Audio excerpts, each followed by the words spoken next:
Assalamualaikum warahmatullahi wabarakatuh. Hamdan wa syukran ala nikmatillah.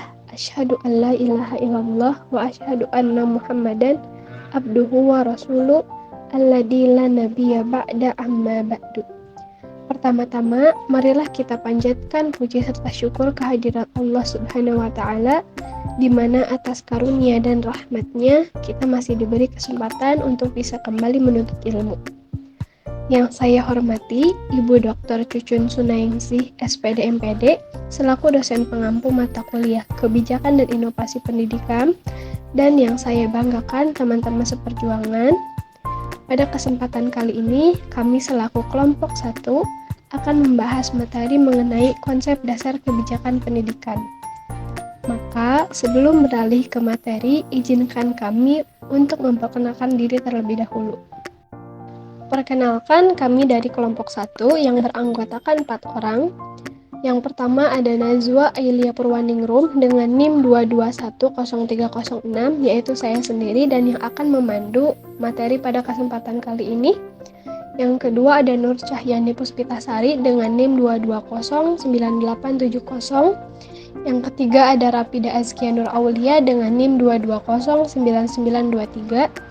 Dan yang keempat ada Siva Dwi Cahrani Sihaloho dengan NIM 2203389. Langsung saja kita beralih pada sesi pertama, yaitu pemaparan materi. Baik, terima kasih moderator atas kesempatannya. Untuk membahas konsep kebijakan publik, kita perlu memahami terlebih dahulu konsep kebijakan.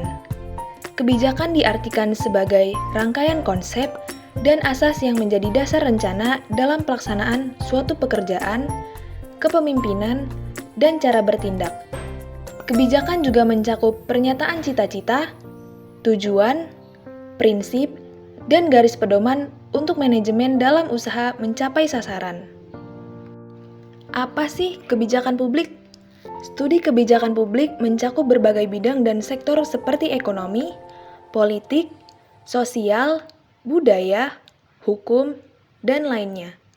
Kebijakan publik dapat bersifat nasional, regional, atau lokal seperti undang-undang, peraturan pemerintah, peraturan presiden, peraturan menteri, peraturan pemerintah daerah atau provinsi, keputusan gubernur, peraturan daerah kabupaten atau kota, dan keputusan bupati atau wali kota. Kebijakan publik adalah serangkaian tindakan yang dilakukan atau tidak dilakukan oleh pemerintah dengan tujuan memecahkan masalah publik atau demi kepentingan publik. Kebijakan ini biasanya diatur dalam peraturan perundang-undangan yang mengikat dan memaksa. Selanjutnya adalah urgensi kebijakan publik.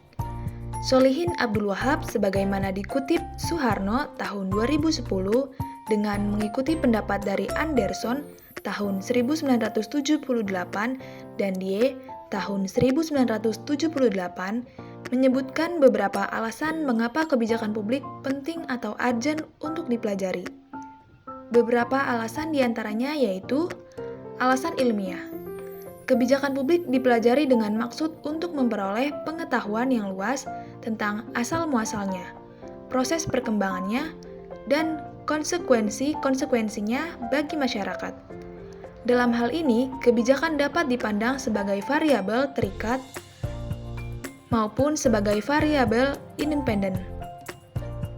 Kebijakan dipandang sebagai variabel terikat, maka perhatian akan tertuju pada faktor-faktor politik dan lingkungan yang membantu menentukan substansi kebijakan atau diduga mempengaruhi isi kebijakan publik.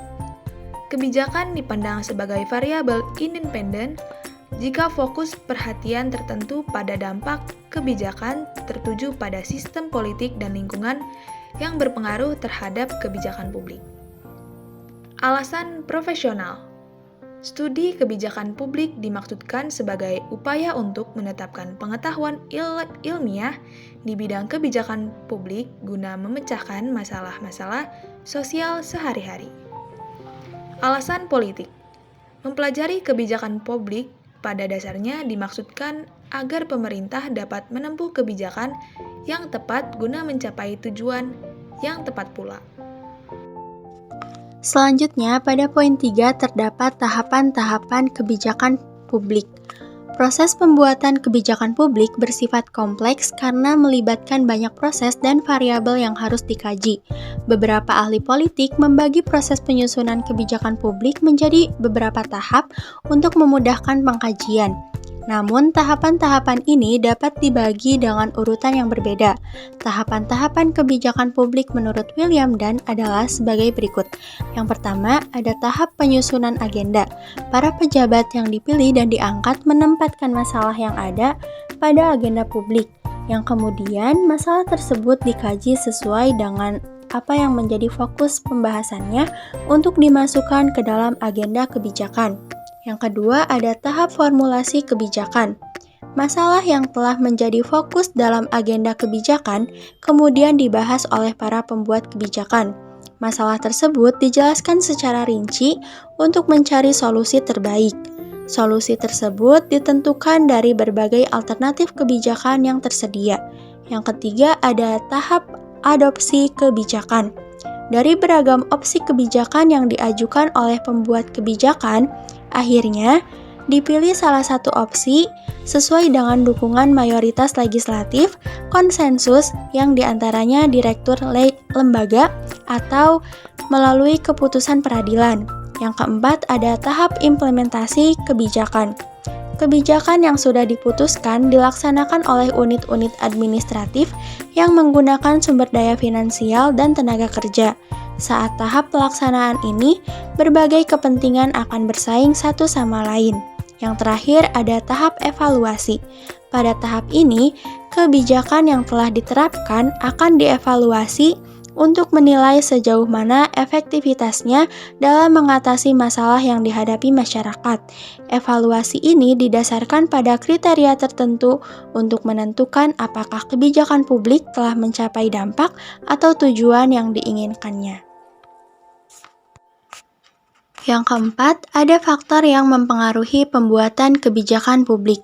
Pembuatan kebijakan publik dipengaruhi oleh beberapa faktor yang diantaranya adalah adanya pengaruh tekanan-tekanan dari luar, adanya pengaruh kebiasaan lama, adanya pengaruh sifat-sifat pribadi, adanya pengaruh dari kelompok luar, dan adanya pengaruh keadaan masa lalu.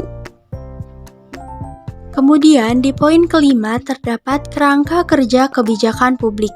Menurut Soeharno, kerangka kebijakan publik akan ditentukan oleh beberapa variabel berikut, yaitu yang pertama tujuan yang akan dicapai. Hal ini mencakup kompleksitas tujuan. Yang kedua, preferensi nilai seperti apa yang perlu dipertimbangkan. Yang ketiga, sumber daya yang mendukung kebijakan. Yang keempat, kemampuan aktor yang terlibat dalam pembuatan kebijakan. Kelima, lingkungan yang mencakup lingkungan sosial, ekonomi, politik, dan sebagainya. Dan yang terakhir, strategi yang digunakan untuk mencapai tujuan. Baik, untuk selanjutnya terdapat 6 jenis kebijakan publik. James Anderson, sebagaimana dikutip dalam Soeharno 2010, menyampaikan bahwa kategori kebijakan publik itu sebagai berikut. A. Kebijakan substantif versus kebijakan prosedural. B. Kebijakan distributif versus kebijakan regulatori versus kebijakan redistributif. C. Kebijakan material versus kebijakan simbolik. Dan D. Kebijakan yang berhubungan dengan barang umum. Kebijakan pendidikan. Kebijakan dalam bidang pendidikan, yaitu kebijakan pendidikan yang mengatur seluruh sistem pendidikan. Kebijakan pendidikan ini dibuat karena terlihat bahwa adanya permasalahan-permasalahan yang terjadi di bidang pendidikan yang disebabkan karena adanya kesenjangan dalam penyelenggaraan pendidikan dengan tujuan pendidikan itu sendiri. Oleh sebab itu, dalam kebijakan ini terdapat perumusan langkah-langkah ataupun tahapan pada penyelenggaraan pendidikan dengan penjabaran visi dan misi yang bertujuan untuk mencapai tujuan pendidikan itu sendiri. Menurut Charles Ozones 1979, terdapat 5 komponen kebijakan pendidikan. Di antaranya yaitu 1. Goal, tujuan. Tujuan dirancang sebagai langkah awal dalam merencanakan suatu kegiatan, maka untuk sebuah kebijakan pendidikan pun harus memiliki tujuan yang jelas. agar proses penerapannya terarah. Selain itu, tujuan kebijakan pendidikan ini harus dibuat rasional agar mudah diterima oleh berbagai pihak. Yang kedua, plan atau rencana. Perencanaan ini yang akan mencapai dari tujuan, sehingga setelah membuat tujuan, tentu harus adanya rencana sebagai proses dan penerapan kebijakan pendidikan agar lebih terarah. Yang ketiga, ada program atau program. Program merupakan upaya yang dilakukan berdasarkan tujuan agar tercapainya tujuan dengan cara melihat tingkat keberhasilannya.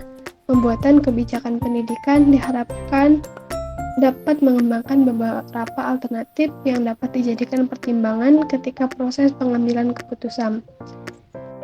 Yang keempat ada decision atau keputusan. Keputusan merupakan sebagai bentuk tindakan dalam menentukan tujuan, pembuatan rencana program, pelaksanaan program, dan proses evaluasi program. Pengambilan keputusan dilakukan dengan mempertimbangkan hasil uji coba terhadap alternatif-alternatif kebijakan pendidikan. Yang kelima, efek atau dampak. Dampak merupakan pengaruh yang ditimbulkan setelah kebijakan dilaksanakan. Dampak ini dapat berupa sengaja maupun ketidaksengajaan, yang dapat berupa dampak positif maupun dampak negatif. Nah, kelima komponen-komponen inilah yang dapat melahirkan sebuah kebijakan pendidikan. Tanpa adanya salah satu dari komponen tersebut, maka tidak akan berjalan kebijakan pendidikan itu. Kelima komponen ini saling berhubungan dan mendukung satu sama lainnya. Selanjutnya, ada karakteristik kebijakan publik. Yang pertama, setiap kebijakan pasti memiliki tujuan. Pembuatan kebijakan tidak boleh sekedar asal atau karena kebetulan mempunyai kesempatan untuk membuatnya. Bila tidak ada tujuan yang jelas, maka tidak perlu dibuat suatu kebijakan tersebut. Yang kedua, suatu kebijakan tidak berdiri sendiri, terpisah dari kebijakan yang lain. Kebijakan juga berkaitan dengan berbagai kebijakan yang bersentuhan dengan persoalan masyarakat, berorientasi pada pelaksanaan, interpretasi, dan juga penegakan hukum. Yang ketiga, kebijakan merupakan apa yang dilakukan oleh pemerintah, bukan apa yang dikatakan akan dilakukan atau apa yang ingin pemerintah lakukan. Yang keempat, kebijakan publik dapat berbentuk positif maupun negatif. Secara positif, kebijakan publik melibatkan beberapa tindakan pemerintahan yang jelas dan dalam menangani suatu permasalahan. Secara negatif, kebijakan publik dapat melibatkan suatu keputusan pejabat pemerintahan untuk tidak melakukan suatu tindakan atau tindak mengerjakan apapun, padahal dalam konteks tersebut keterlibatan pemerintah amat diperlukan.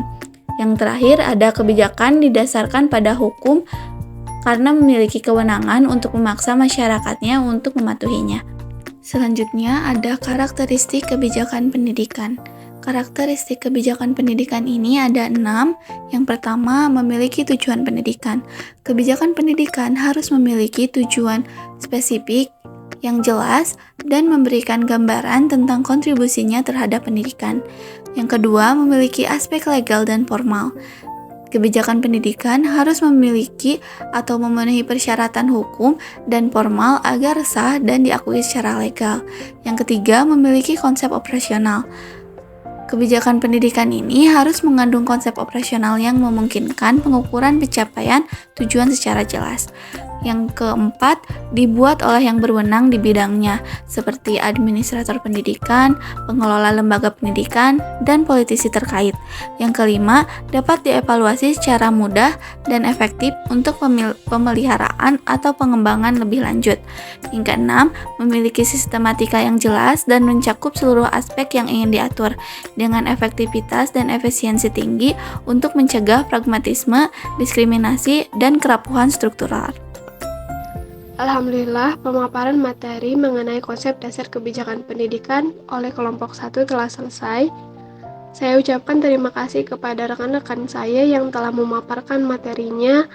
Oleh sebab itu dicukupkan sekian. Mohon maaf apabila masih banyak kekurangan-kekurangan dalam pemaparan materi kali ini. Wassalamualaikum warahmatullahi wabarakatuh.